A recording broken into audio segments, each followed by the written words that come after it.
Welcome everyone to the Ward 2 City Council debate. My name is Eben Diskin. I'm the editor of the Townie, and I'll be your moderator. And more importantly than that, I want to welcome our two candidates, Stephanie Niketic and Shawn Fenn. Thanks for being here, guys. The candidates have been given the rules and format in advance, but I'm going to go over it again here real quick, just so everyone here knows. The candidates will each get 2 minutes for an opening statement. I'll be asking a series of questions which have not been shared with the candidates in advance. They'll each get 1 minute and 30 seconds to answer, followed by a 45-second rebuttal from the opposing candidate, if they wish. Candidates do not have to rebut or follow up on their initial answer if they don't want to or don't feel like they have anything to add. We'll end with a Q&A session from the audience, and we'll try to get to as many questions as possible. Same response format as before. So as the debate's going on, be thinking about questions you might have that aren't being addressed in the debate that you might want to bring up to the candidates. And also thanks to our timekeeper, Andrew, who will be holding up a card at the 15-second mark during every response so candidates know when their time is almost up. Candidates just try to stick to that as best as possible because I can't yell at you because my mic's not working. Oh, there we go. Okay, so we will get started with opening statements. Shawn, why don't you go first? 2 minutes. Okay. Thanks for being here. My name's Shawn Fenn, and I want to be the next Ward 2 City Councilor. I'm running because I love Newburyport, and I love the neighborhood I live in Ward 2. I believe strongly in public service and building community by bringing people together, not dividing them. I'm admittedly a local government nerd and a bit of a policy wonk.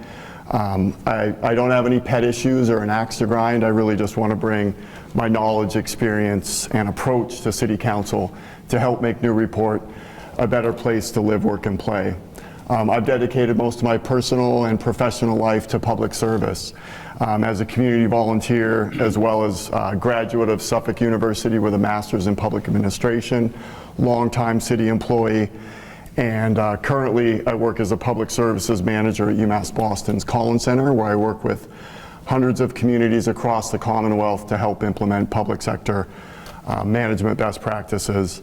The best part of my campaign so far has been I've knocked on a little bit over 600 doors so far. I get to meet people face to face, talk about the issues that are important to people in the ward, and I've got a lot more doors to knock on between now and November 4th.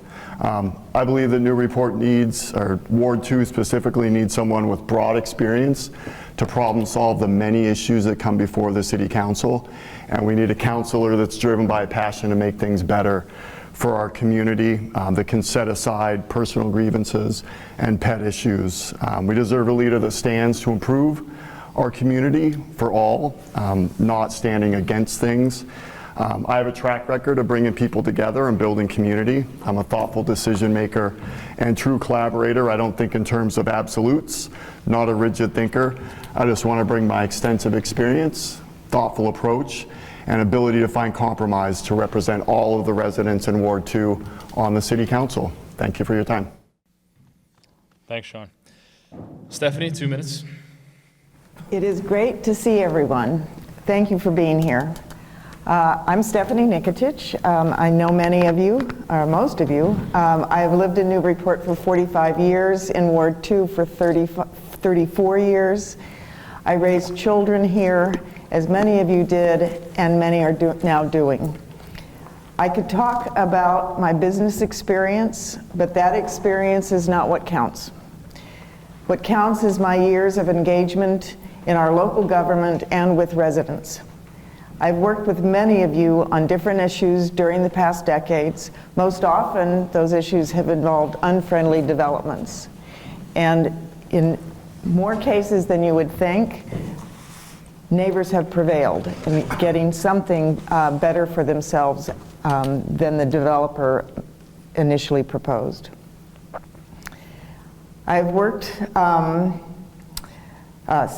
during this campaign, I hear I'm criticized for being too detailed. Knowing details doesn't seem like a bad thing for a council candidate, and hundreds who read my newsletter don't complain about it. I've heard I'm elitist because I live on High Street. We bought our home, a white elephant, during a real estate depression in 1991. Many of you here might remember that there was such a thing in Newburyport often, real estate depressions. Rehabilitating that house over the years didn't make me rich. Maintaining it and paying the increasing taxes since has not made me rich. But then I've also read we're all rich and don't really pay enough taxes. This is campaign silly season, so let's talk. Thanks, Stephanie. Okay, we'll get into the question part of the night, and you'll each have 1:30 to respond to each question, followed by a 45-second rebuttal from each of you. First question goes to Stephanie. The condition of streets and sidewalks are often cited by residents as a pressing infrastructure issue. With the acknowledgement that budget and resources aren't endless, can the city be doing more to address street and sidewalk repairs? I think the street repair issue is difficult for the city to handle given the financial constraints. I think sidewalks are a different question. Many times there are sidewalks which don't need to be completely replaced to be improved. They can be simply spot repaired. Sections can be replaced, especially our brick sidewalks in Ward 2. There are some very bad situations on some streets, and we do have, there's something called the John Bromfield Fund. That is money that was actually given to the city long ago for the purpose of sidewalks and parks. And we've never looked at using that money for addressing some of the sidewalk issues we have. Just waiting to see that I'm out of time. One of the problems we have also in Ward 2 is a lot of our sidewalks are disrupted by trees. And there's a contention about getting rid of trees versus sidewalks. So that's something that has to be worked out street by street. And something that I'm committed to working with streets and the DPS to decide what can be done and what's the best thing to be done. Thanks, Shawn. 1:30. I agree with a lot of what Stephanie said in terms of the budget. You can't do all the streets at once, and I think that we have a streets and sidewalks plan that's been working. I know there's been some questions at Ward 2 as I get around and knock on doors about Federal Street. I've dug a little bit deeper on why that hasn't been done or why that slipped off the plan a little bit. It essentially sucks up the entire budget for streets repaving because of its size. But I do think that it's an opportunity that we have. There's also some safety concerns. So I'd like to see, when it comes to streets, I'd like to have us look at Federal Street and see if there's some safety improvements we can make at the same time. Perhaps, there's not a single stop sign going down, a lot of traffic, buses and other things come cruising down there. Anybody that lives near Federal knows that people can just speed right through, and maybe some daylighting on corners. In terms of sidewalks, I think that the brick sidewalk is a characteristic of Newburyport, and I think it's a lot of what defines us. But I agree that we need to look at how we can repair, maybe on spot repairs, and look for other sources of funding outside of just the annual budget. Stephanie, 45 seconds to respond or add if you wish. Okay, I'll just add something. Shawn has mentioned safety on Federal Street, and there's a safety issue on many of our streets in Ward 2. Residents bring up the idea of rumble strips, and those could be cobblestone. They don't have to be ugly, or they could just be grooved pavement. About a year ago, in support of a Federal Street resident, I attended a Traffic Safety Advisory Committee meeting to ask about that, and was shut down without discussion. So that's something I will get back to if I'm city councilor, to find out what the big deal is, especially when we're repaving, about introducing rumble strips. Shawn, 45 seconds to respond or add. No? Okay, this question goes to you first. How would you address the concerns of people on fixed incomes who are worried about being taxed out of Newburyport?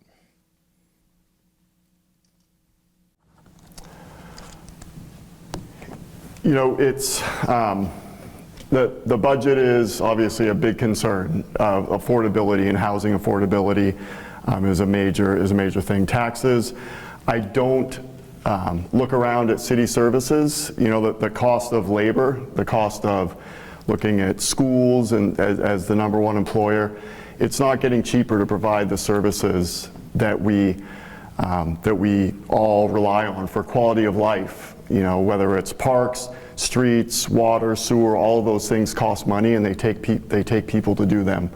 I think that the way that we can decrease the burden on the residential taxpayer is by smart growth. Maybe that's industrial park. I'd like to see more economic development has been brought up. Bring in commercial and expand the tax base to lighten the burden on residential taxpayers. I'd like to see more affordable housing as an option. So fixed income folks, if they own a large home, that they have the ability to downsize to a smaller, more affordable home. Right now, there isn't smaller, more affordable homes to buy if you sell your large home. Stephanie, a minute 30. So it's true, we need better downsizing options in Newburyport. We are actually in the process, as we have been for years, in destroying some of our downsizing options with houses being supersized or being torn down for larger houses. So there's actually going to be a meeting about that next week. But it's something that we've tried to address in Ward 2 and throughout the South End for, I would say, 20 years. And there are some solutions to that through zoning. But I'd like to talk about the third rail, or one of the third rails in Newburyport, and that is the split rate tax. We have a single rate that is applied to commercial, industrial, and residential property, and it can create unfairness. I did, not to get into too many details, but just in November 2022, and this was one of the votes that had people asking me if I would run for council back then. So in 2022, commercial and industrial properties were getting a tax break because of the single rate system. Residential assessments went up an average 17.4% that year versus 2.5% for commercial industrial property, resulting in a 6.4% tax increase for residents. We have 5 seconds to wrap it up. Okay, So. and an average tax cut of 8.4%. Tax cut of 8.4% for businesses. So this is something we need to more seriously look at every single year. Shawn, would you like to respond? Yeah, that's on the split rate. I know that that's been discussed before, and I thought it made sense. I've spoken to some in the business community. When Amesbury implemented a split tax, it actually discouraged commercial growth. It discouraged businesses from coming in. So I think it needs a lot more discussion and collaboration with the business community. I agree that we need to preserve. I'm all for preserving the affordable housing that we have. I just know that in order to get the economic development that we need to really make a difference, we need additional housing. We need additional affordable housing and additional workforce housing to attract the type of businesses that will actually make an impact on the budget. Would you like to respond? That's true, and one of the biggest concerns is that our industrial park, or now called our business park, is underutilized, and one reason for that businesses have stated is it's hard to move to Newburyport when your workforce can't live here. Shawn, this question's for you. What steps could the city take to address the decline in business at retail shops and restaurants that they've been facing over the past year?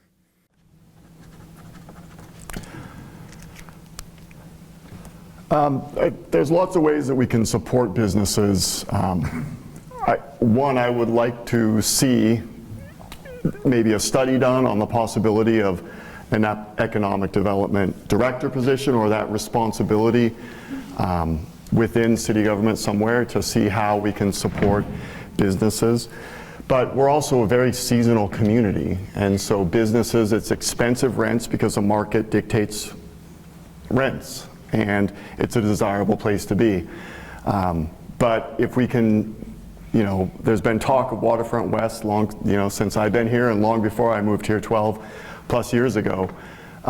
If we had a hotel, if we had a place where more residents could be here year round, I think that would help the downtown businesses by having a more steady stream of visitors, and it would help all of us. Stephanie? I would really like to talk to the Chamber of Commerce, and actually I reached out to Nancy Caswell, who is currently its president. She hasn't responded yet. She may only respond if I'm a city councilor. That's a possibility. I do think that one of the issues with our businesses downtown is they have become too tourist oriented. Most of the years that I've lived in Newburyport, I would go downtown for my own shopping. I rarely do that anymore.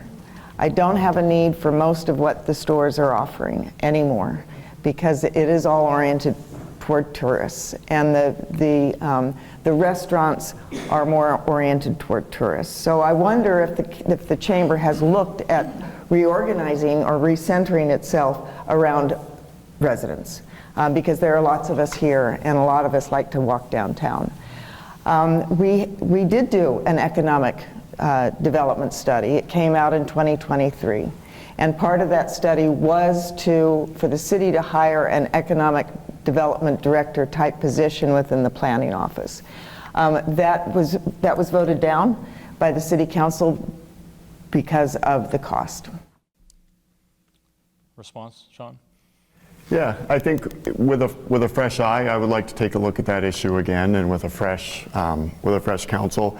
I've seen in other communities I've worked with, Haverhill is larger than us, obviously, but the position actually is almost like an enterprise fund type of program where the development and the business and economic activity that it creates can actually help to offset the costs. So I would like to see another study and a fresh set of eyes on the economic development director position. Stephanie, your response. It's just a response to what? 45 seconds if you want to respond. I'm fine, thank you. This question's for you, Stephanie. How would you address the issue of limited parking for residents in Ward 2? Great question. It is a big issue for Ward 2 residents surrounding the downtown. I do believe in resident parking stickers. I do believe in enforcement of resident parking. We have a situation now where so much parking from workers and visitors has migrated as far as Federal Street that it's causing parking problems, and Lime Street actually. And Lime Street is about to lose some parking that it used to rely on at the Brown School. So I see no problem with having resident parking stickers and 2-hour parking limits if you're not a resident, but really enforcing that. Residents pay the taxes. That's where we live. I think that we really need to expand resident parking around the downtown. Shawn? I look at streets and other things as public assets owned by the public, not the people. So, it is a tricky issue. Everybody's kind of got their one spot, right? And so where I live on Atwood, when Lime Street was being repaved, it's like there's people in my neighborhood and I'm like, somebody's in my spot, But there's also the idea of, I think right now it works pretty well. I don't know that we want to spend the money for additional enforcement. Given, visitors, it's tight, but it seems to work right now. I'd be open to the idea of maybe a 2-hour zone and things of that nature, but I really, I wouldn't be one of my highest priorities. Looking at trying to create a new system or create a new additional enforcement. Stephanie, anything to add? I'm not sure that we would need to create additional enforcement or an additional system. It would just be using our current enforcement system to drive 2 or 3 more streets over from where they regularly go now. Shawn, anything to add? Okay. Accessibility versus historical integrity has been a point of tension in Ward 2. How would you make the downtown area safe and accessible without sacrificing historic structures or aesthetic? Please be as specific as possible. Shawn. Thank you. This is, I'm assuming brick sidewalks, as that's how I'll address it.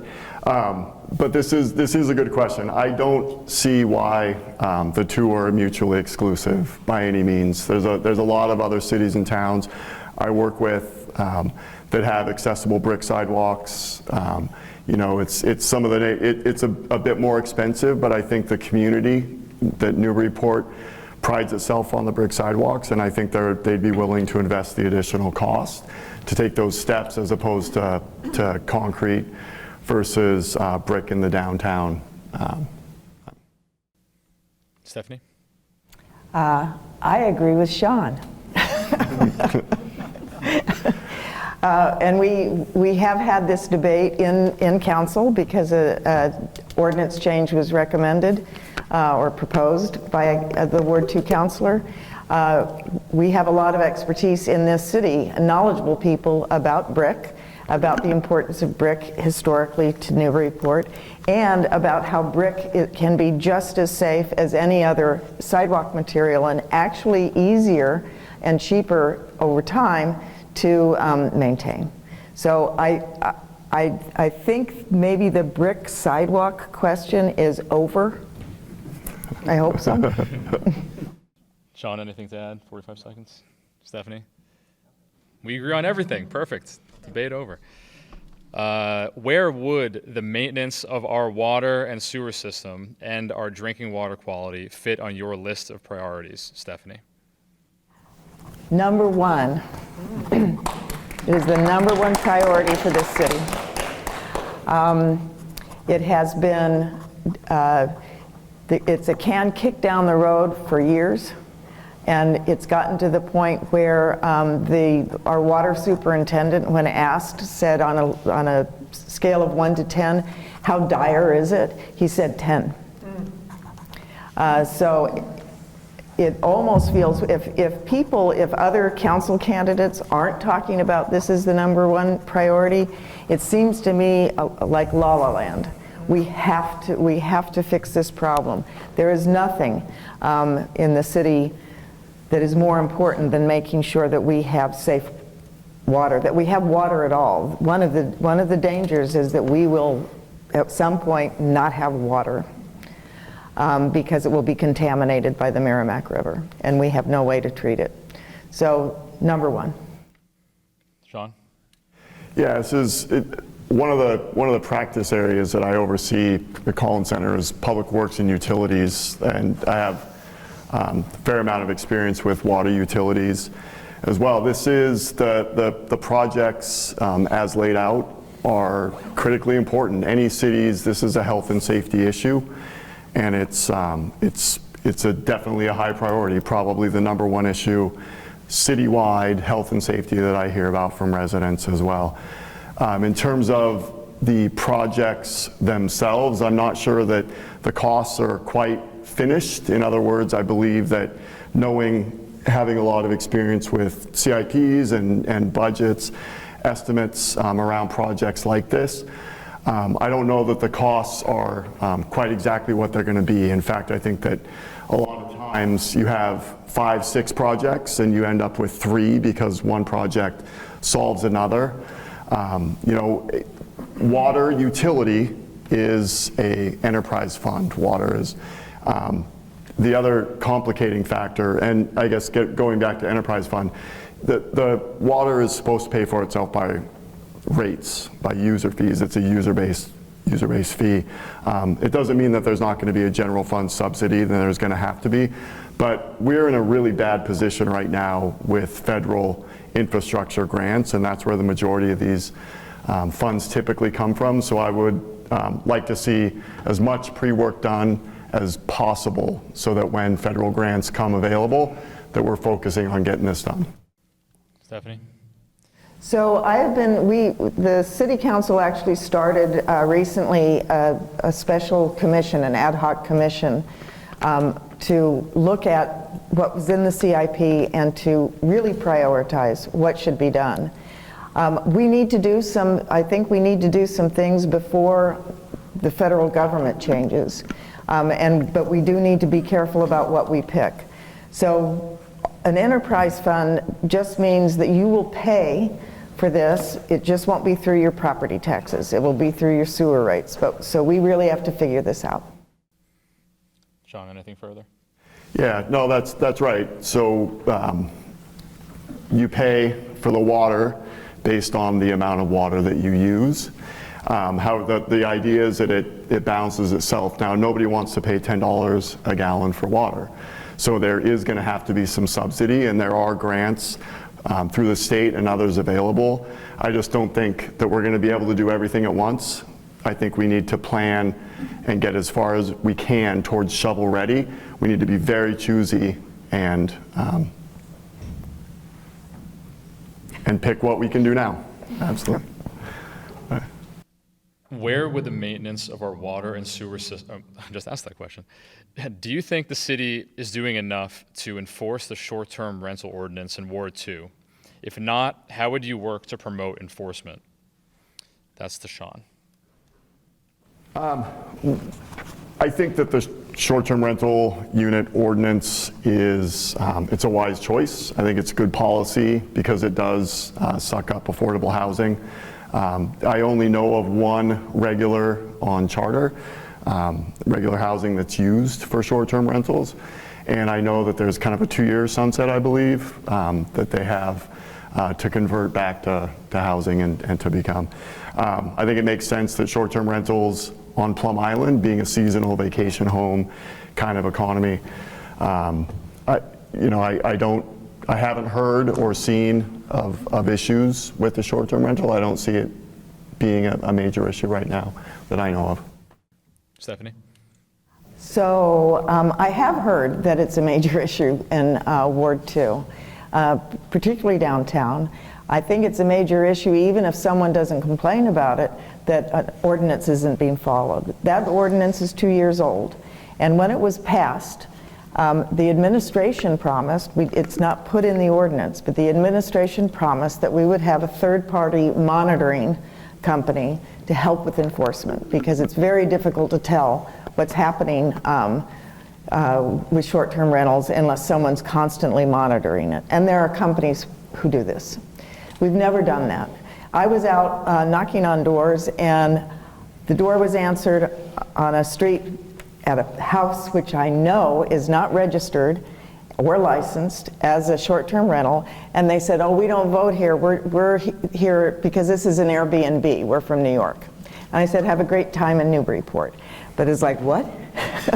So there are lots of units being used still as short-term rentals in Ward 2 in the South End, which are not registered, which are not licensed, and which may not be paying the taxes that they're supposed to be paying. So I think enforcement, especially, sorry, I'm going to go over, maybe I can add this later. Okay. So I think it's a very important issue, and that the city needs to do what it promised to do 2 years ago and start monitoring this. John, response? Yeah, well, one, from my understanding, and I could be wrong, that folks still can have short-term rentals. It's just only a certain period. So folks can rent on a very short-term basis, but there's an owner-occupied requirement for the majority of the year. Again, with anytime we want to monitor and enforce something, I'm all for it if it's an issue and if it's sucking up. There's just a cost to monitoring things and enforcement. And if that's something we want to prioritize, I think it's worth looking into. Stephanie? Well, every short-term rental has to be registered and licensed in Newburyport. So that's the first thing. And is it owner-occupied? Doesn't matter. It still has to be registered and licensed. The sunset on short-term rentals on the mainland is on what's called investor short-term rentals, units which are always short-term rentals, and there is a sunset on that. I don't know how we'll know that people are stopping that practice if we're not monitoring and enforcing. But is there another rebuttal period on this one? That's it. 5 seconds. Okay. We just passed an ordinance to allow accessory dwelling units everywhere in Newburyport. Our ordinance says they can't be short-term rentals. How do we know if there are accessory dwelling units in Newburyport not being used as short-term rentals if we don't monitor that situation? Stephen Karp of New England Development is in negotiations with the city about building 220 condos on Waterfront West. What are your feelings about this project, Stephanie? We've been through development of Waterfront West many times. 220 condos is a lot of condos. Mayor Reardon has told me that that's the plan, that 12.5% of them will be affordable, which is no different than our inclusionary housing ordinance. It's nothing special. There are no plans for us to look at yet. I don't think there will be any plans before Mayor Reardon signs a development agreement with New England Development. This has been a problem for the City Council and for people who watch development in Newburyport, that the mayor is negotiating privately development agreements. This also happened with Kmart, without involving the City Council and without involving the public. Mayor Reardon said it will include a hotel, which is great. We absolutely need a hotel, but we need the details. We need to know what it will look like. We need to know what the scale and size of it will be. Shawn? Yeah, I agree that the process itself should be transparent and folks should have input if this is what's going to go forward. We only have so much control with folks that own land and what they can do. And obviously we have zoning, we have restriction, we have public process.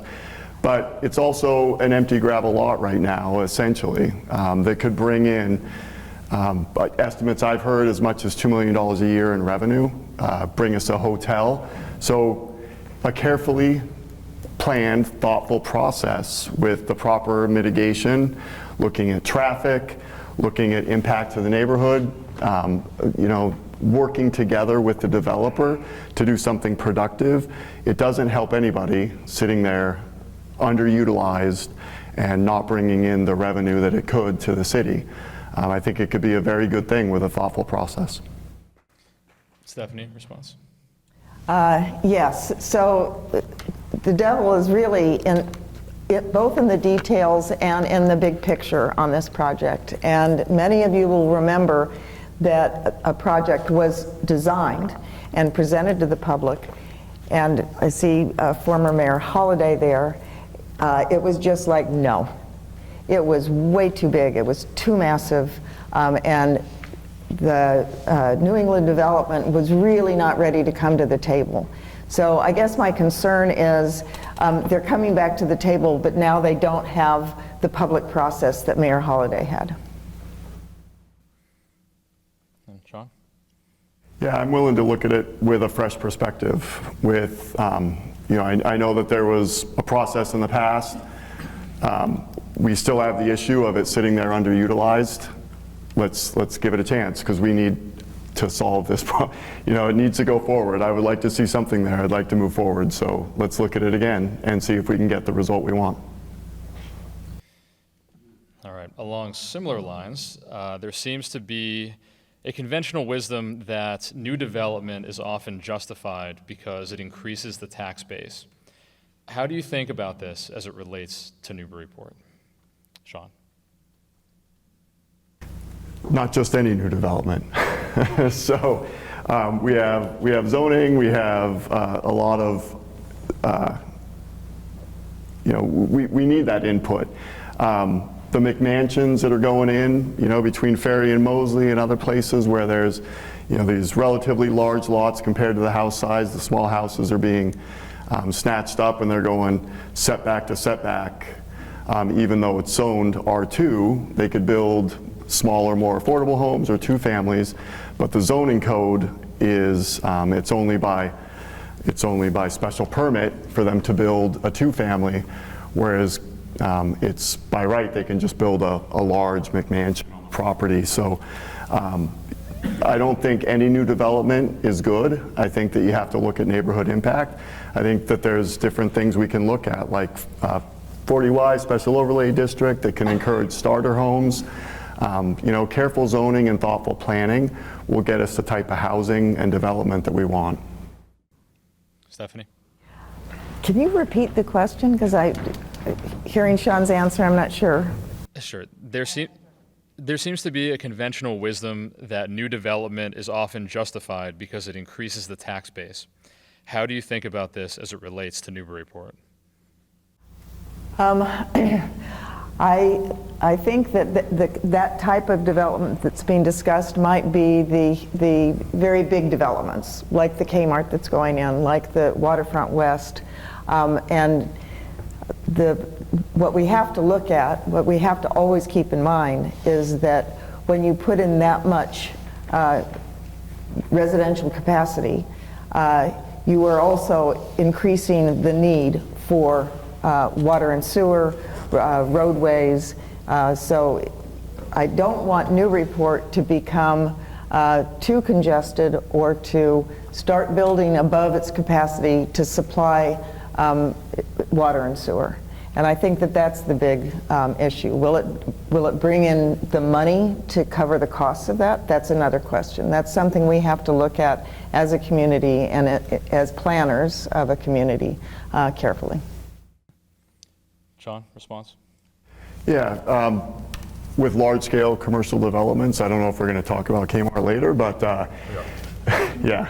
So the similar response. I don't think any development just for the sake of development bringing in tax revenue is good. I think it has to fit the community and make sense for the residents and be something that has a benefit as much as possible. Working with private property owners to develop property that's going to hopefully have a win-win situation. Stephanie? That's it? Okay, I'm going to ask a follow-up to that. So there won't be a rebuttal. It'll just give you each a minute 30. Is city government too accommodating to developers? And Stephanie, you'll get that one first. Okay. Yes. It has been something that residents have complained about for as long as I've lived here. So I'm not sure what other answer I can give, but yes, this has been a problem. I think we're getting better about it. Our zoning has become better. I think our, up and down, our zoning board of appeals has gotten better. So it's something that still needs to be addressed, that we need to become the city that knows how to say no to developers. We are known, Newburyport, as an easy city to developers. Shawn, minute 30. Thanks. I think it's a little more nuanced than just yes. Certainly there's examples where people have had a lot of disagreement with the process and the result, but there's a lot of competing interests, right? bringing in revenue, as well as the possibility of 40B, hostile 40B, things of that nature, where you want to get as much as you can out of a development. Otherwise, it could become something where the developer can just build without the input. That's similar to like the Kmart project, right? Is if you have a chance to get as much as you can, it's better than doing something where you really have a lot less say. So, historically, have there been examples? I think we're constantly learning, getting better. There's probably good and bad examples, but it's we're looking to grow, and grow revenue is another important factor as well. Well, speaking of the Kmart project, Jim McCauley has said that the proposed housing development at the Kmart site, which calls for 212 rental units, should be rejected in its current form. Mayor Reardon would like to move forward. Which mayoral candidates do you agree with and why? Shawn. I'm just going to say I agree that the Kmart project, I don't want to say 100% every single piece necessarily, but it makes sense to me when people ask me about this. It's 212 units is large. It gets 53 units of affordable housing. I would like it to be more affordable, but it's a good start, and it's something that's going to benefit the community. It's in a commercial area right now. It's close to shopping. It's close to transportation and transportation routes. There is traffic issues there. There's traffic issues there today. Before anything is built there, there's traffic issues. So it's not going to create a problem. It's going to increase a problem. But I want to make sure that we're not blaming an existing old problem on something. It's going to add to that, and I think that there's proper mitigation on that. But it could be a hostile 40B. The city doesn't own that property. A developer owns that property, and there's certain things that they can do without our input. Since the Minko project has fallen off, we're in the territory where we're not in safe harbor. So I think it's a good process to, again, extract as much mutual benefit as you can from that. Stephanie? So I just want to make clear that whether it's a so-called friendly 40B, as this is being called, or a hostile 40B, the city still has, through its ZBA, the ability to deny a comprehensive permit. So there's no such thing as someone coming in and saying, oh, it's a 40B, I can do whatever I want. What I think is important for people to know or to remember, going back more than a year, I think, is the debate about what happened to Kmart is not whether or not it should be housing. I think Mr. McCauley and the City Council agreed that that was a good use for the property, but they wanted to do it through local zoning. And so we actually do have an overlay zoning for the Port Plaza, which the City Council passed while the mayor was negotiating privately the 40B, the friendly 40B. And that's the real contention. So there are differences between what the City Council wanted to allow, and one of them is density, the number of units per acre, that the mayor's agreement goes beyond. The other important thing about doing this normally through our zoning rather than through any 40B process is the city retains control of mitigation. What we've lost with the 40B is the state has control of what the developer has to do for mitigation. Okay, thank you. Shawn, response? Yeah, it's an empty building filled with asbestos, and I think that the way that it's done, we could take issue with the process.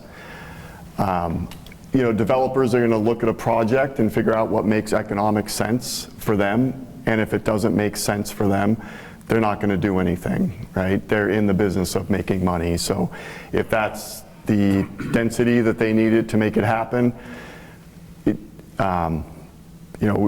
could continue to be an empty building filled with asbestos. Stephanie, your response?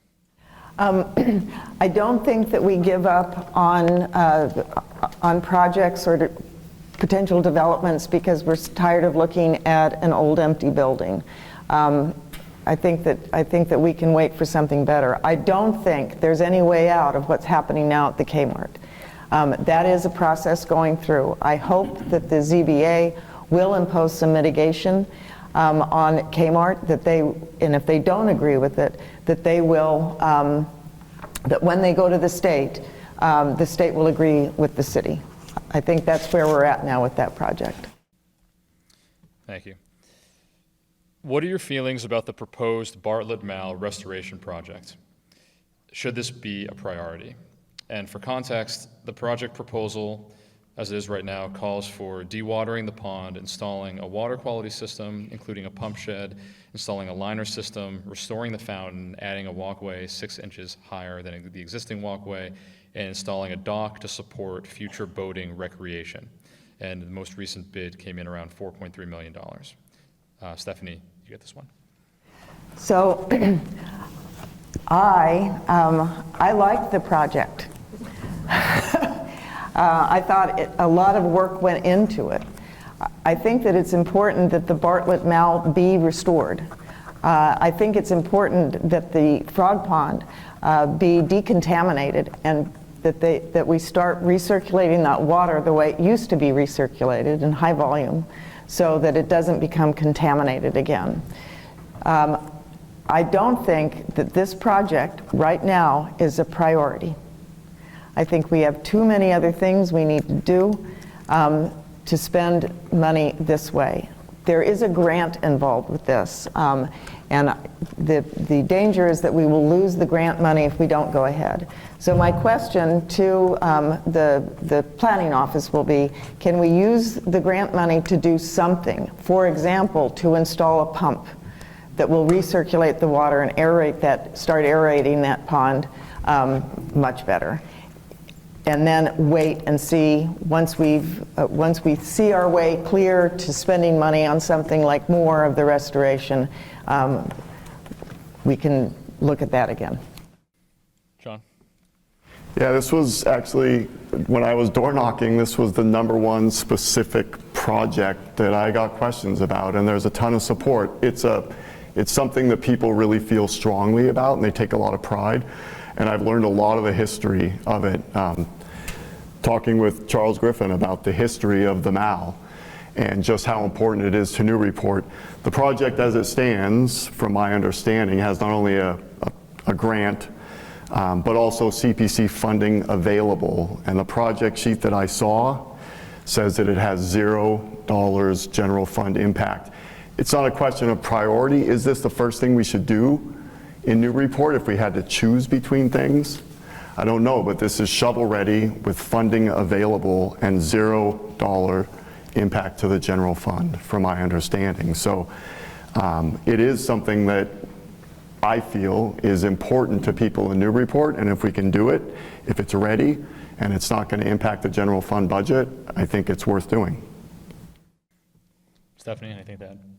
So the CPC funds are Community Preservation Act funds, and those are funds paid for through your tax dollars.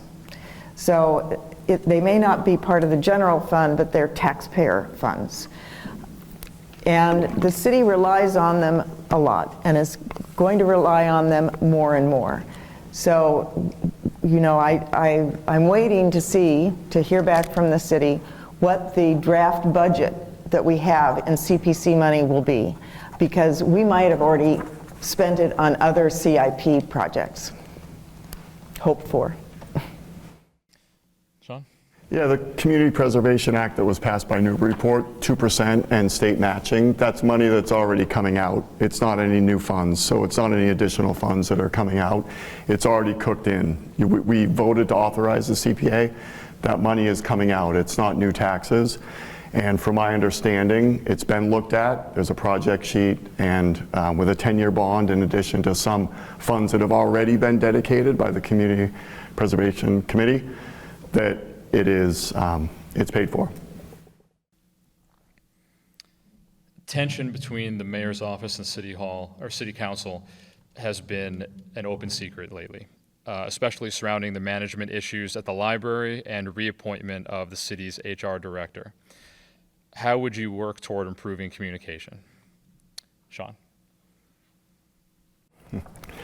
I work with a lot of cities and towns, mayors, select boards, a lot of communities.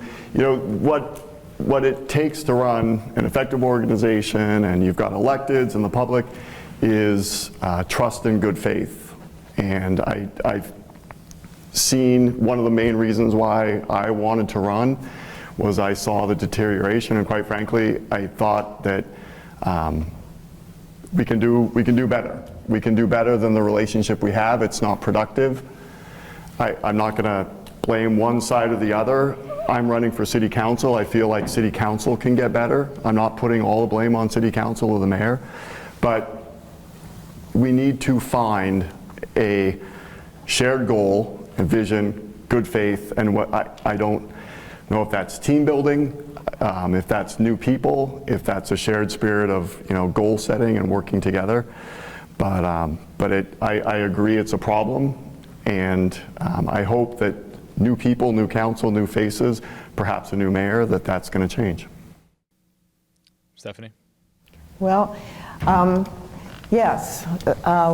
What I can say, because I'm running for council, is that I will contribute to a council, no matter who the mayor is, that will be professional, be respectful, be civil to the administration, but also be very strong about its role in representing citizens. And if that creates controversy or dysfunction, then we have to look at why that is.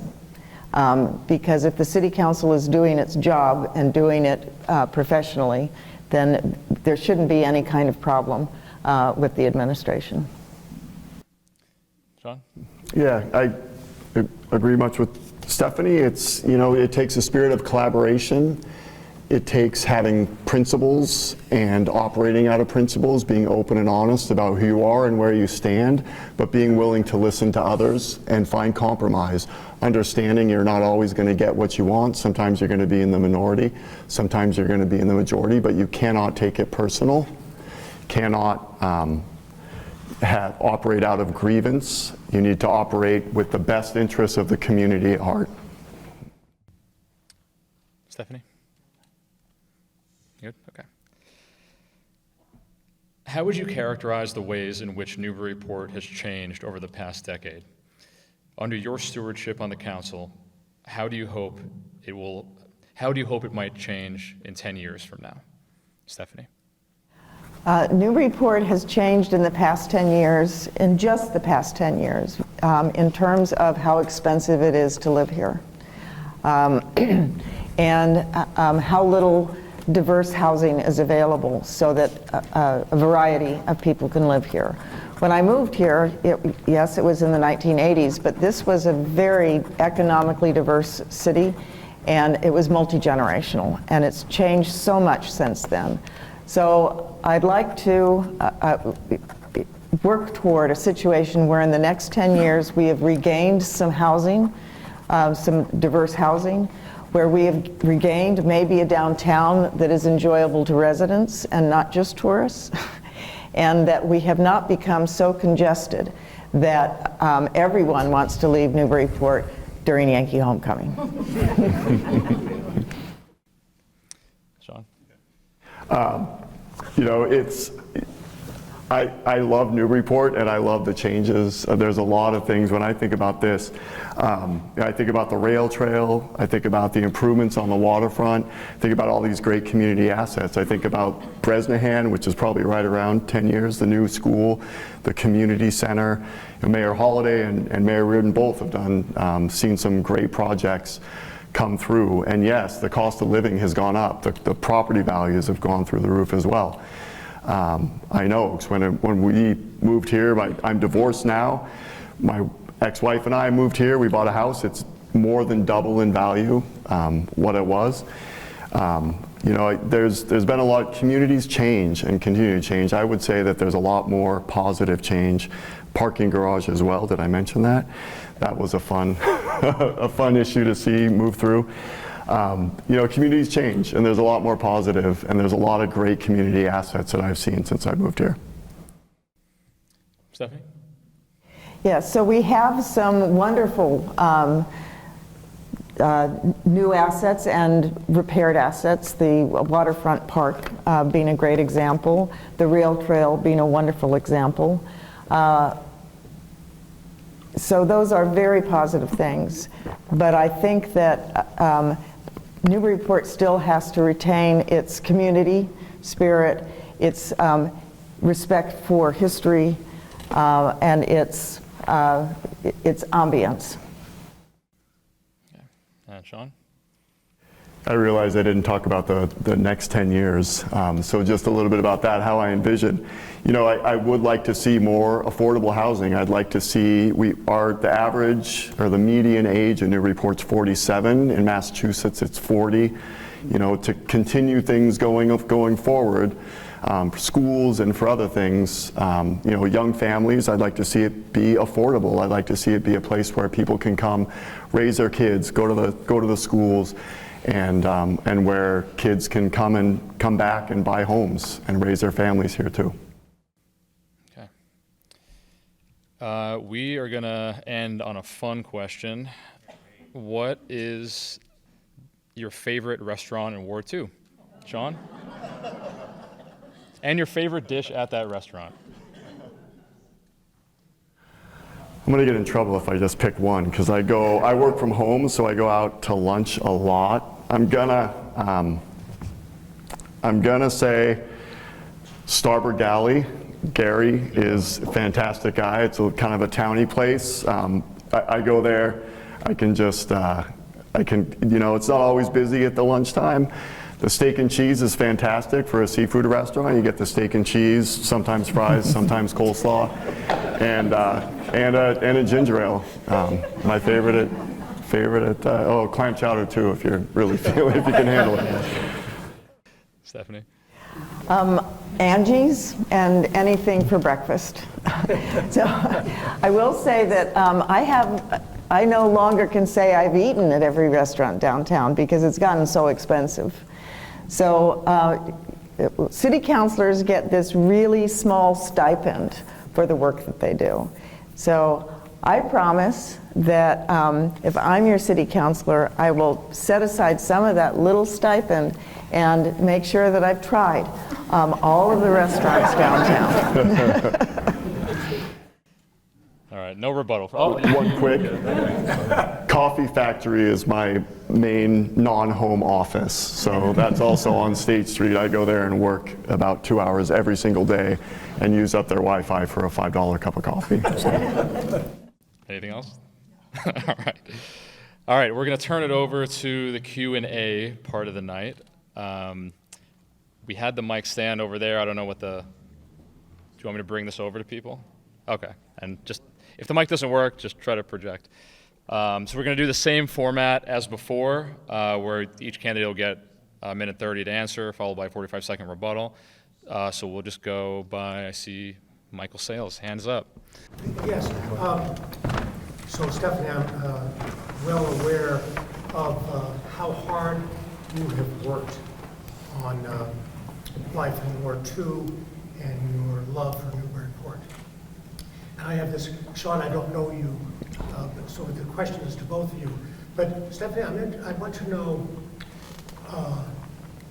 why is it that you care so much, that you have worked so hard, and for this ward and for the city? What is in your heart that brings you to that? And Shawn, I'm fascinated to know your answer to that question as well. But I start with Stephanie. Newburyport is a very special place. And people who were born here and grew up here know that, and carpetbaggers know that. And that's what we're called. People who weren't born here and whose parents weren't born here. We're called carpetbaggers. And we got here, most of us have the same story. I drove into Newburyport and said, oh my God, I'm never leaving.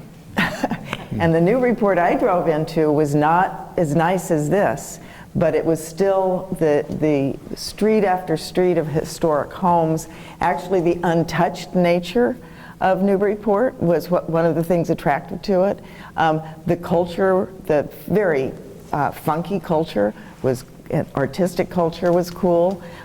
So it's my adopted home. I've lived here longer than I've lived any place in my life, and I consider it home.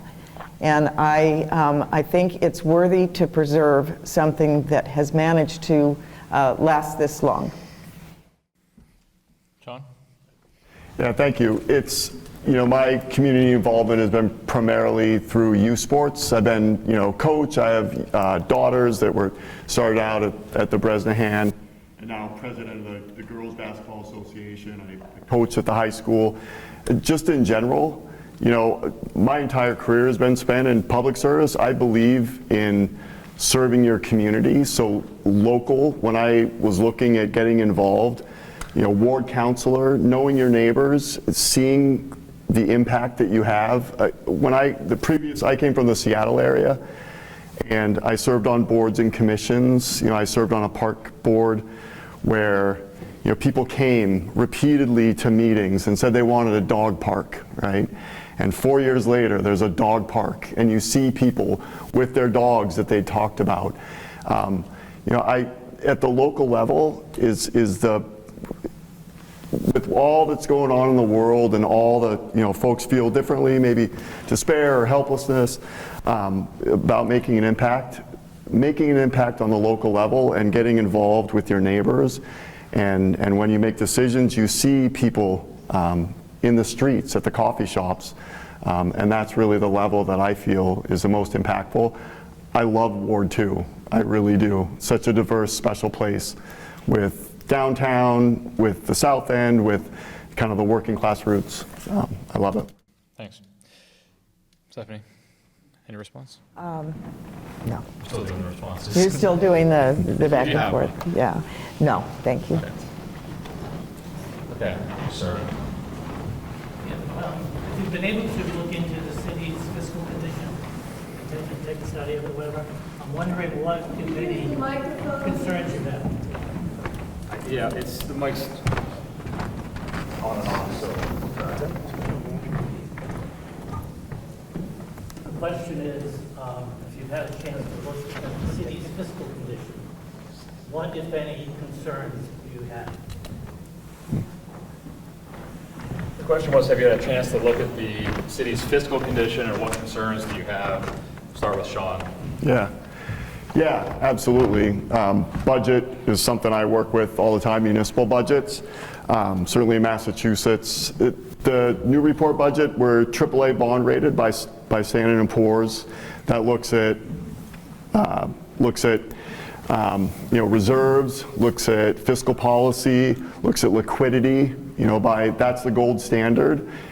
We're in pretty good shape according to Standard & Poor's. The budget process itself. The budget has received the Distinguished Budget Award from Government Finance Officers of America. My main concerns with the budget is the same issue that every community in Massachusetts is facing, which is Prop 2.5, which limits the growth that you can have outside of or limits the budget growth every year outside of new growth to 2.5%, when the cost of living, the cost of supplies, expenses, and especially the cost of labor rises faster than that. So in order to provide the same level of service year over year, the inflationary costs of those same services, that same level service, is more than 2.5%. And so we have a structural problem. Every community faces a structural problem in that sense. Stephanie? May I ask Shawn a quick question? Sure. Yeah, wait till. Okay, well, it is a quick question because I'm curious to know what year is the latest Standard & Poor's report you've seen for Newburyport? The latest one that was out there, was it 2023? Was the latest one that was out? No, it's 2024, but thank you. I was Yeah. concerned that I was missing a 2025 report. So I think what's concerning about the city's financial state right now is that we are spending up to our levy limit, which means that we don't really have much bonding capacity unless we go through a debt exclusions as we did for the rec center.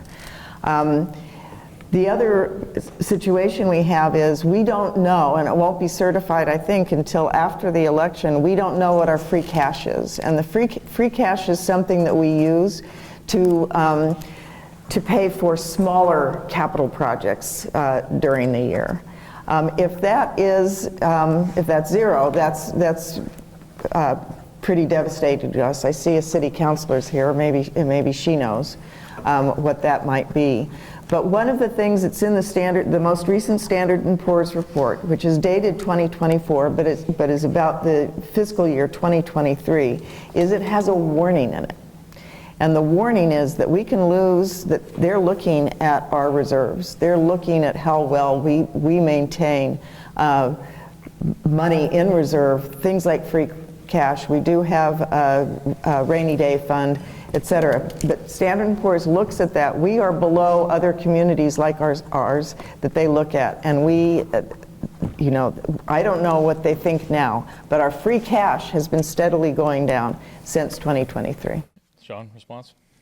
Yeah, I just kind of followed up on this today. I believe, I've been told, we have $8 million in bonding capacity and $5 million in reserve rainy day fund right now. So I don't think we're at the maximum. I don't think we have zero bonding capacity available. 8 million is not a lot. It's certainly not a lot for all of the projects, but I believe that is the number. Stephanie, any response? Yes, I've seen that. I've seen the bonding capacity number also because it's on campaign material.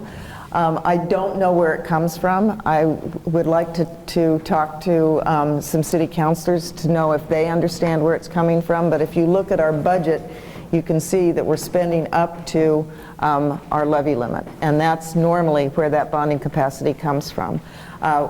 We have maintained a rainy day fund, that's true, but it's our free cash, which is going down.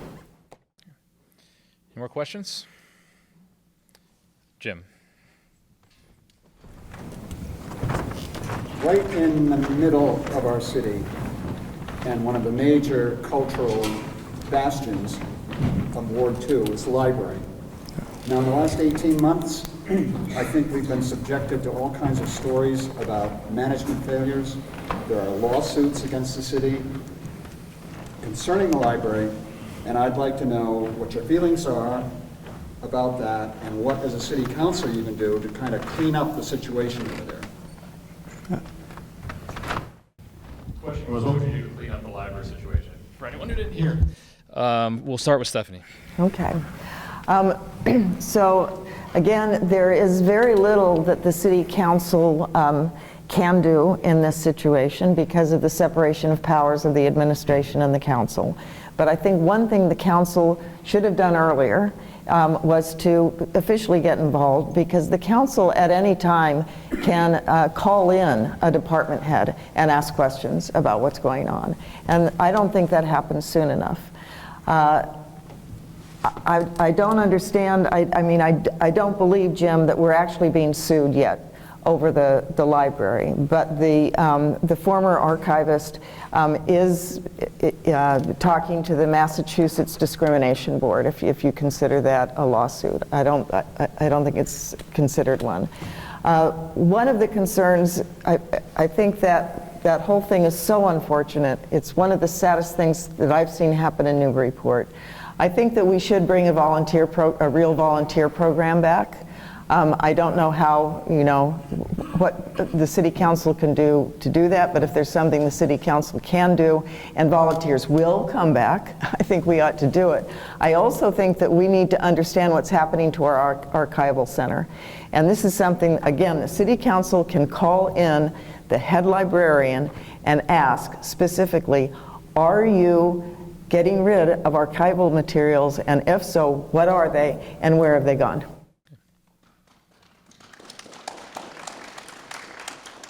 Shawn. Yeah, this is obviously a major issue that's been talked about. A lot of folks with current administration and everything else. I don't think anybody would sit here and say that it was a good outcome, right? So the results, that the situation was handled poorly, whatever that looks like. I'm not privy to internal, I don't know that anybody is, personnel or HR type of issues, but the outcome was bad. And the process was bad. I think hindsight, you look back and say, yeah, I would handle that differently. There was release of information, there's been a report that was done and an investigation that found some fault. I think corrective action needs to be taken by the people involved in the administration. I too would love to see, I know that the archival material, and people were incredibly happy and felt very strongly about the archival center and the documents that they were able to bring forward. They did amazing work, and I've talked to folks. So as Stephanie mentioned, there's little that the council can do, but there are things that we can do to follow up on accountability from the folks that are involved on the administrative side. Stephanie, anything to add?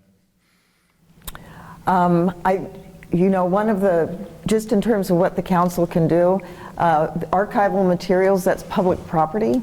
And I think the council probably, and maybe the council can get a lawyer who can advise it appropriately. I think the council does have some say over what happens to archival materials. So I really think that's something to focus on. Shawn, anything else? I would try a different approach rather than council getting its own legal assistance first. I don't know that would be necessary. I don't like the idea of having council and having different attorneys, different opinions, opening yourself up to the possibility of conflicting opinions and who's right. I think that there's some risk in that. Other than that, I think that I would take the approach of working together to find the answers that you want and see about preserving those. More questions?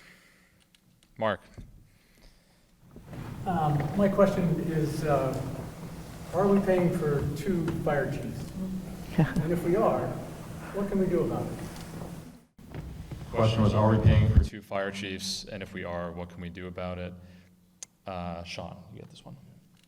I know probably as much as you do because it's a personnel matter. I also oversee the public safety practice area, which is one of the areas I oversee, but I'm familiar with what 111F is. It's a type of disability, and so, again, it could be a he said type of situation, and personnel and HR. We're certainly paying for someone on 111F disability. It's like a disability type of scenario. And that's, I don't know what to say much more than it's a human resources type of personnel issue. It's probably going to be locked up in litigation, and it's not going to be something, it seems like something that's probably sensitive information that not a lot of details can be released. Stephanie? I agree with Shawn. It's not the only way I know about it is what has been able to come out through city councilors, and I'm, so I get my information from city councilors.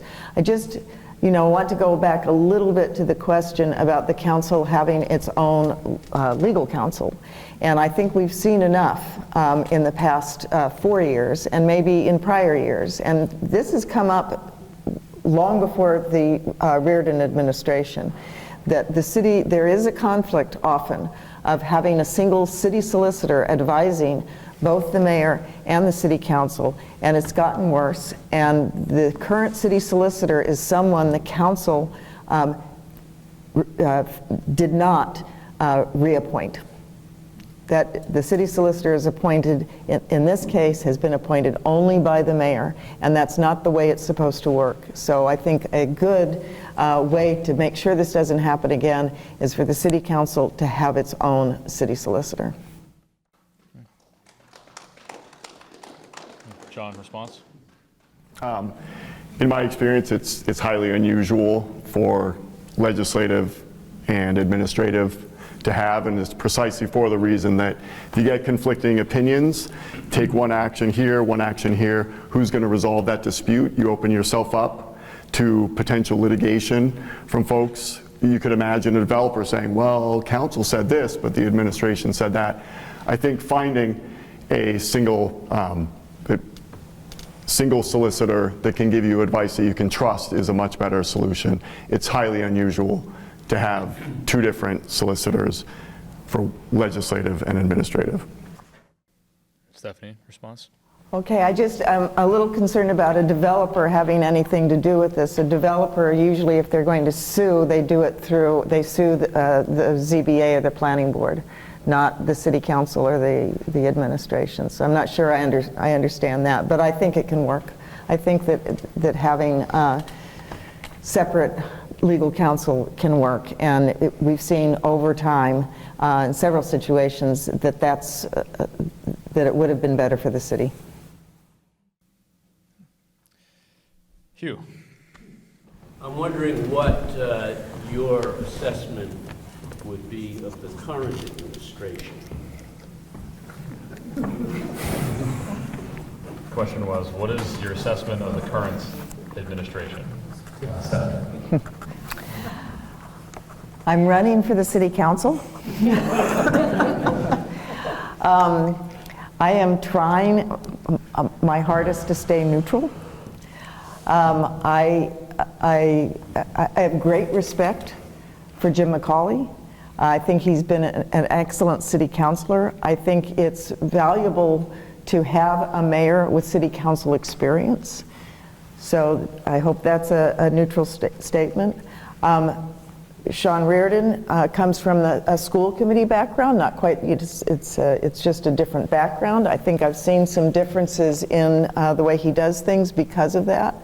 I can see good things that he's done. I think the Brown School project has turned out much better because he got involved. And he negotiated, but openly. This was more of an open process with Zeta Insight, the developer, and that is a much better project than anything that was bid,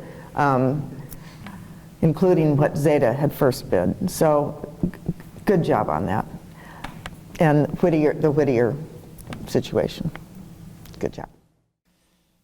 Shawn? I'm not endorsing anyone. I'm also running for city council, not for mayor. And if I was on city council, I'm going to work with whoever's there. Assessing, I agree with Stephanie that the Brown School was a really good outcome for the city. For the neighborhood, I'm half a block away from the Brown School. I was worried about that. The density and the size and scale that it could have been. Overall, people are human. I think that there's been mistakes and there's been positives, and I think everybody has to look at the performance and make their own judgment on whether or not the current mayor has delivered on promises and what's important to them, or whether the mistakes are something that they want to go a different direction. Stephanie, anything to add? Okay. More questions? Yeah, Connie. Yeah, thank you. And I apologize if this is asked. I was at a competing city council meeting, I came late. But if it has not already been discussed, something that I've been really focused on my time on the council is the water projects. And I'd really like to hear from the candidates whether or not that they agree with the prioritization of the water projects as they stand in the CIP today. You agree with the prioritization of the water project? I believe it's Stephanie's. Oh, she deferred? All right. Shawn. Thanks, Andrew. Yeah, I mean, the water, we discussed it a little bit earlier. The water projects are a high priority. They're health and safety. It's one of the most critical services up there with public safety services that a city provides, so safe drinking water. In terms of the prioritization of the projects, there's a number of things that go into those. You're going to ask the experts. So I would look at the engineers and the folks in the water department and trust their guidance as to what's the most critical and crucial. Also, I look at, funding what's feasible. So if there's a project that's far too much, then I ask, what can we do? What's shovel ready? What grant funding is available? So the prioritization is much more than just this is number one. If you can't do number one this year because you don't have the money to do it, then let's look at 2, 3, 4 down the road. And sometimes shovel ready, availability of grant fundings, feasibility, all of those things go into determining what project you should do. Thanks. Stephanie? Yes, and I'd like to thank Councillor Preston for being here tonight. She's a Ward 2 resident. She is also the chair of the Ad Hoc Committee on Water Project Prioritization. And so my answer is, I've been going to those meetings. I think they're fascinating. You have brought in the experts, so thank you. They're not over yet, so I'm not sure that I could form an opinion about which project should go first. The Indian Hill project, I've heard Peter King, the water superintendent, saying it should have been done 20 years ago. And that might be, if we can do that project. I also have heard, maybe not correctly, I've heard that that may not save us in the summer, but if that project is done, we will not have a situation where we have no water. It just would not hold us over very long in the summer. So if I heard that right, it seems to me like the Indian Hill project maybe is one that the committee will decide should go first. Shawn? No reply? All right. More questions? Right back. Yeah, you, sir. We've lived in town for 6.5 years, and in the time we've taken an interest in historic preservation issues. And be disappointed that, with the exception of the brick sidewalk, which is a bit of a different animal than the other issues, all the other issues failed to build a coalition or kind of a consensus in town toward the preservation side, and most of it have lost, and toward the developer side. And how do you both feel about that, and or how much interest you both have in getting that curve on as being the council or anyone that you're interested in? Sorry, can you repeat the last part of that again? I just want to make sure I got it so I can make sure everyone heard the question. How interested in are they getting the curve towards historic preservation in the role of the council in way for development? How interested are the candidates to bend things toward historic preservation and away from developers as projects go forward over Stephanie? I'm always going to be interested in the historic preservation of Newburyport. And I see something happening right now which heartens me and might actually be an opening. It's going to, try to tell you what it is, and it seems like an odd opening, but it might be an opening for us to get some additional zoning that could be helpful for our historic neighborhoods. So you know how we in the South End have always have been long upset about mansionization, and we talked about that a little bit, tearing down houses or over, building them up so that they are unrecognizable, very large. So this has started happening in wards 5 and 6, and wards 5 and 6 are getting upset about it. And they are, they've asked, one of the things they're asking about is, can the demolition delay law start applying to houses which are 50 years or older, not 75, something that the preservation community has been asking for a long time, and can demo delay be longer than a year? Another thing we've been asking for a long time, because a year-long demo delay means nothing to developers, absolutely nothing. The other thing that can help with neighborhoods who do not want their scale changed is something under zoning called neighborhood design review. And we've talked about that. The city, I know the city has talked about it. It's something that I will talk about again in the city council. Shawn? Yep. One of the things driving through for the very first time, as Stephanie mentioned, driving through Newburyport, I mean, High Street, I came here later, so the beauty, the downtown, it really is one of the defining characteristics of Newburyport. Preservation is important. I think all we can ask for, and developers or folks that are looking to build, clarity, so very clear guidelines. What can I expect? What is a clear timeline? And make sure that we can follow a process and follow it in a timely manner so that they know what the steps are going to be. And I think if we can make the process transparent, make it so that it's not an undue impediment only to find out long time after the initial project was begun, that the project can or can't move forward, that they're sitting on it. As long as we have clear guidelines and restrictions and everybody knows what the rules of the road are, preservation is incredibly important to Newburyport. As far as expanding out, I'd like to know more about what that encompasses and how many more homes that would, that would take under the purview of preservation, but it is an important issue as well. Stephanie, anything to respond? Yeah, I do think that zoning is a clear process, and there are regulations the public can read and developers can read. So I don't think there's a problem under zoning or with our demo delay laws about a lack of clarity. So I think we've covered ourselves there. Pretty clear stuff. Yeah. Shawn, anything else?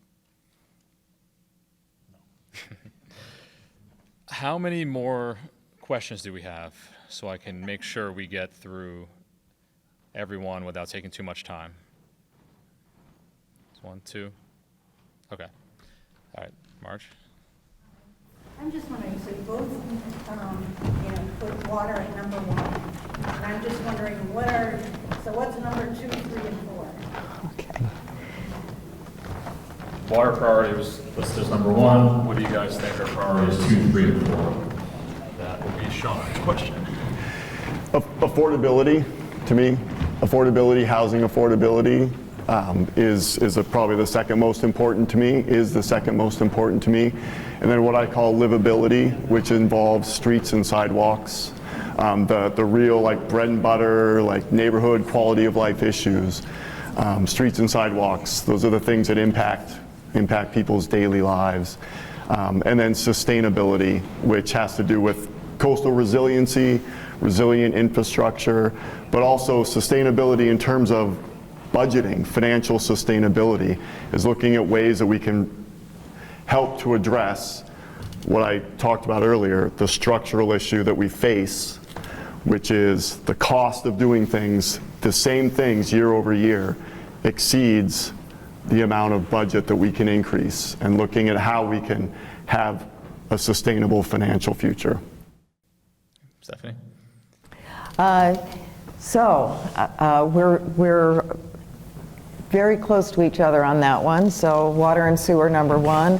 Affordability, number 2. I think a part of affordability is taxation, property taxes. And it's also housing. So I think there are two big points to affordability in Newburyport. And then the third is for I think citywide, but definitely from what I hear from Ward 2 residents, is traffic and pedestrian safety. And so that goes very much along with the livability. But people, there are people, State, High, all the streets going between High and Merrimack or Water, and even on Auburn Street. I don't know if you know what Auburn is, but it's across from a cemetery. And they have problems because people use it as a cut-through to avoid a traffic light and just speed right down it. So we really need to do something, enforcement, which could also bring in revenues to the city, is something that a lot of residents have asked about. Response? Yeah, one of the things I do is work with cities. One of the things I look at is ways to create efficiencies, right? How to do things better. I will say, it's small change in a budget. So we can get more efficient, but we're not going to cut our way to affordability. We can make some changes around the margins. Unless we want to cut services, we're not going to be able to cut our way to affordability. I think we need to grow, we need to expand affordable housing, and we need to expand our tax base. Yeah. Stephanie, anything else? Okay, I think that's about all the time we have for questions. I'm going to get to closing statements right now. Each candidate will have 1 minute for that. We will start with Stephanie. Okay. Thank you all for being here and for your questions. I enjoy working with my neighbors in Ward 2 and in Newburyport. I think it's very interesting to see how the city works and how it's being governed, and I'd like to be your representative in that process. I think it's interesting to have been a consultant to cities. I've been in the consulting business, so one thing I know about it is it's very different. When you're a consultant, you have a client. It's a consultant-client relationship. So it's much easier to collaborate and not have any confrontations. But a city council is not a consultant to the administration. It is a consultant to you, and it is the balance to an administration. So it's never going to be hearts and flowers. It's not supposed to be. It just should be civil and effective. Thank you. And Shawn, 1 minute. Yeah, thank you. I appreciate everyone's time and the thoughtful questions, and the opportunity to make my case as to why I think I'm most qualified to represent Ward 2 on the City Council. I have experience working as a city employee in addition to consulting and a master's in public administration. My experience goes beyond my consulting role currently. I promise I'm going to always listen to residents and represent the interests of Ward 2. Going to work hard to keep everyone informed of the issues before the council. I am going to seek compromise, not going to treat situations like a win-lose, and I'm always going to represent the ward with respect and integrity. I just hope to use my local government experience, my education, and my approach to bring a fresh perspective to the council, and I'd be honored to have your vote. Thank you. All right. Thank you to the candidates for coming out tonight and answering the questions. And thanks to all of you for bringing questions and for being engaged and showing up. Thank you to Maeve and Sarah at NCM Hub for filming, and Christian at City Hall for working with me on a last-minute venue change and making this work out. And thanks again.